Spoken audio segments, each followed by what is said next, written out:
Hey, what's going on, everybody? This is Tyrone back with Tech Life. Before I get this video started, I gotta call this out.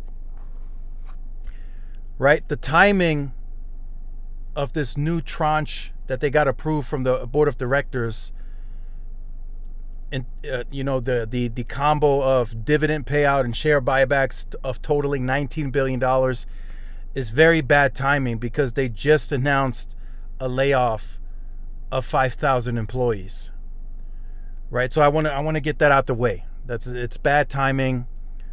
I know that move of cutting the 5,000 employees is more of a future outlook of T-Mobile.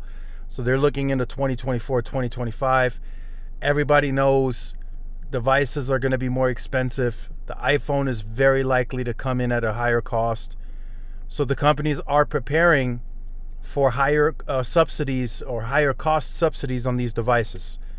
But again, the timing is just bad. So here I have an article for you guys from Light Reading. I'll leave a link to it in the description so you guys could check it out. So I was finally able to listen in on the entire presentation from Mike Sievert at the Goldman Sachs conference. And that's part of what's being discussed here in this article. So the first breaking news very early on in the conference, Mike Sievert broke the news that they got the second tranche of buybacks approved. And in that buyback amount is a dividend payout, first time ever in the history of the company, of $3.75 billion over the next 5 quarters. And they anticipate that to grow 10% annually. So that's a pretty big deal, right? Like I said very early in the video, bad timing because they just laid off all those employees. But this is good for the business. This shows confidence that they are going to continue massive cash generation. The free cash flow continues to explode, and they will be at that $16 to $18 billion of free cash flow by 2025. And they know that they're on track, so now they're shifting a bit, and they're going to start paying out these dividends. Now, I still feel that this business is accelerating.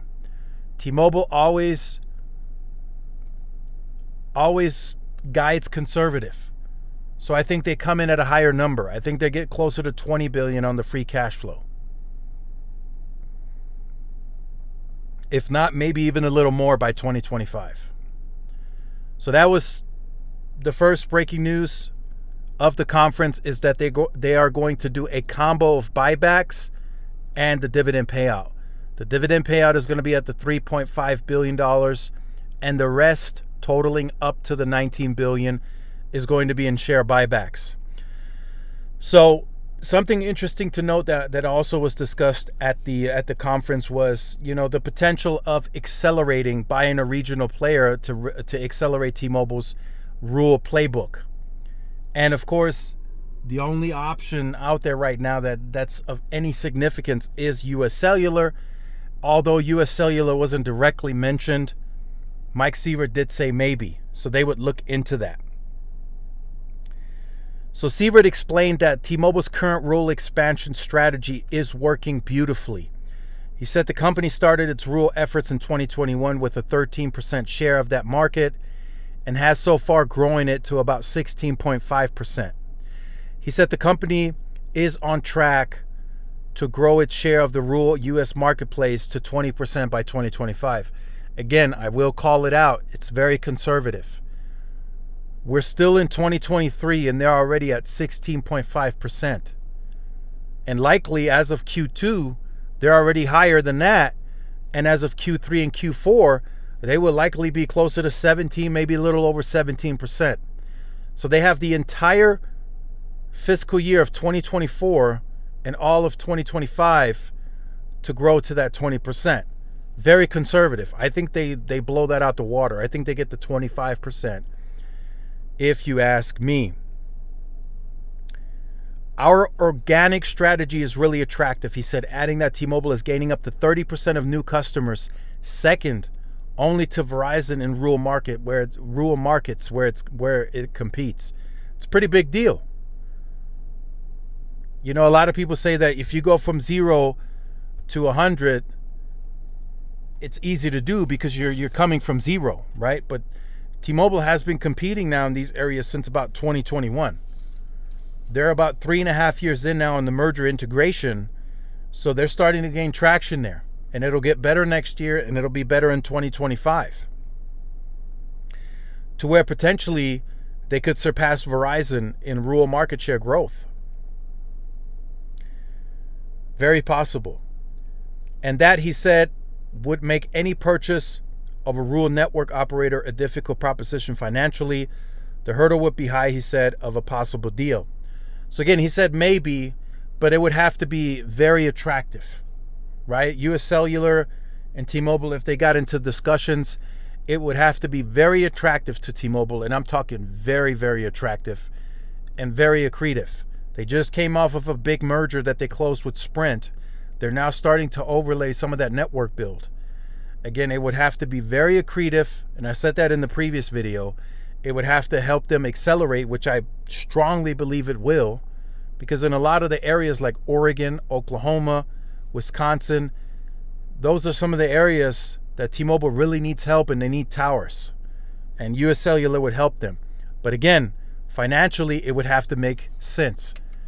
It would have to be a proposition that is accretive and attractive to T-Mobile, but I still think that hurdle would be high too, right? Just getting it past regulatory environments would probably be hard, right? I never said that that's going to go through. I just said T-Mobile really needed this to accelerate, but like I said, it would still be very difficult for anyone to buy US Cellular as is. So a few other things to note. You know, he did say the build out is going well, right? They're close to 300 million pops covered with 2.5. That's well on its way. He did discuss, they talked about C-band and some of the other spectrum that they own, the DoD. He disclosed that right now there is no plan to deploy. They are focused, and priority right now is Auction 108, because those radios are already deployed. They have already spent capital on those radios being deployed. He said that as soon as that spectrum is cleared and it's been transferred to them officially by the FCC, they can turn it on in 2 days. That's all it would take, 2 days. And that would benefit 50 million customers. It's a pretty big deal. So I think eventually it will happen. I just think it's going to be a slow process, just like anything in the government. T-Mobile is very vocal publicly. Some of the other senators are now reaching out to the FCC saying that, hey, this needs to be approved. And I think it'll happen, but I just think it's going to take time. It's not going to be anything quick. I don't see anything happening this year. Like I said, I think it'll happen sometime next year. But T-Mobile's ready. They continue deploying radios. Like Mike Sievert said, they can turn all of it on in about 2 days. Maybe a little more. Maybe he's exaggerating. But that's about all they need, since the radios are already deployed. So a few other things that was discussed is business.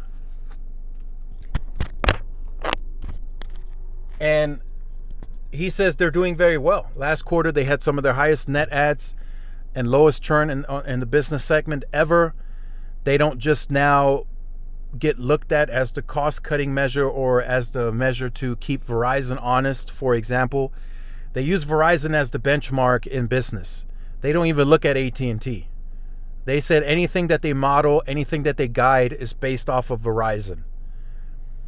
So they look at, before they said, Mike Sievert said they were used as a anchor to keep Verizon honest. So they would use T-Mobile's quote that came in 5-10% cheaper to show that to Verizon, and then Verizon, would match that price or whatever. But Mike Sievert says now they can flip that entire account. They no longer just have to be the price cutter or to keep the others honest. He says no, they now go in, they're in the mix, They know now how to get to the proper personnel to speak with, to get into those meetings, and they're now flipping entire accounts. You know, they still come in cheaper, but they can present a business case, a use case. Most of the companies, he says, understand that they're the 5G leader. T-Mobile has done a very good job at getting that message out there. When they speak at these meetings, the companies immediately acknowledge, like, hey, we know you're the 5G leader. What can you do for us? And what use cases and products can you present to make our business better? So at first, he did say that they ran into a bit of a hurdle, like with the fixed assets, fiber being deployed into those businesses. But he says now that's not much of a hurdle anymore, and they can comfortably now get into these meetings, talk, and flip entire accounts. Now, he wasn't being specific as to, you know, which accounts they're taking or whatnot, but he says it's working and they are on track of getting to their goals of the guidance on business. So those are just a few talking points. Also, he did point out this quarter is going well, which I anticipated. He didn't give any specifics this go around. He did say they are still working very hard to have the lowest churn in the industry. He did say it's going to be a back and forth for a little while before they put them in the rearview mirror, but eventually they will be the best churn in the industry, bar none. He says Verizon and AT&T won't even be close with the strategy and plans that they're putting forth. So that tells me, looking at the job cuts that they just made, looking how they're repositioning themselves, they are ready and in a position to accelerate at any time. He says right now the only thing that's stable in the industry are device subsidies. Customers are looking for that, and as the devices get more expensive, the carriers are going to have to step up the promos, you know, to compete. And it does look like T-Mobile may be the best positioned to up the promo as needed, right? If the new iPhone is going to be $1,300 for the Pro Max, as an example, just throwing it out there, T-Mobile may go up to $1,100, maybe even $1,200 on the device promo credit. And that's for new and existing customers if you get the Go 5G next. So all of this, of course, is accretive to T-Mobile. They are looking to be smart about it, but still be perceived as the best network, best value. They're putting that into the market. They're deploying the networks all over the place. They're upgrading. They're adding new sites. They're trying to expand coverage. I do think financially they are capable of raising the CapEx. He did disclose that they might be looking at a capital plan specifically for a certain deployment for fixed wireless access. He touched on that briefly, but that would be something way out in the future. They're analyzing now, they're studying, but nothing concrete yet. So that's something that they are looking into. But like I said, it has to be attractive, it has to be accretive, no matter what it is. If it's a individual capital plan to deploy millimeter wave, if it's US Cellular, it has to be accretive to the company and attractive for them to do it. They've always been disciplined. They never act out of the ordinary. Whatever they do is well planned out, and that's how they've always operated. So let me know what you think about that in the comment section down below. I do look forward to reading you guys' comments. Again, big announcement today. They are going to do a buyback / dividend. Verizon and AT&T so far have only managed to do dividend. They never have done any buybacks as far as I can remember. So that's a pretty big deal. T-Mobile does generate a lot of cash. So that's good for the business. Although, like I said at the beginning of the video, timing isn't the best. So make sure you guys stay tuned for more. Like, share, subscribe, follow my social media outlets. This is Tyrone with Tech Life. See y'all in the next one. Peace.